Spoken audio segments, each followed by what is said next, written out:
സൗജന്യ ഡയാലിസിസ് സെന്ററിന്റെ പ്രവർത്തനങ്ങൾക്കായി ചായ കാർണിവൽ സംഘടിപ്പിച്ച വാഴക്കുളം ഡയാലിസിസ് ക്ലബ്ബ് ജനുവരി 15 മുതൽ 17 വരെ വൈകിട്ട് 4 മണി മുതൽ രാത്രി 10 മണി വരെയാണ് കാർണിവൽ നടക്കുന്നത്.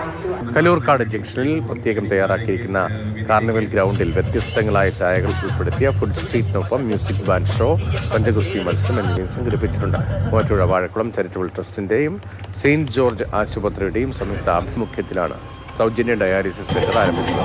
ഒരു വർഷത്തിൽ 6300 ഡയാലിസിസ് ചെയ്തു നൽകുവാൻ കഴിയുമെന്ന പ്രതീക്ഷയിലാണ് സെന്റർ മുന്നോട്ട് പോകുന്നത്. സൗജന്യമായി ഡയാലിസിസ് ചെയ്തു നൽകുന്നതിനായി പ്രതിമാസം 4 ലക്ഷത്തോളം രൂപയാണ് കണ്ടെത്തേണ്ടത്. നിരവധി പേരാണ് സൗജന്യ ഡയാലിസിസ് സേവനം പ്രയോജനപ്പെടുത്തുന്നത്. കേരളത്തിലെ ആദ്യത്തെ ഡയാലിസിസ് ക്ലബ്ബാണ് വാഴക്കുളം ഡയാലിസിസ് ക്ലബ്ബ്.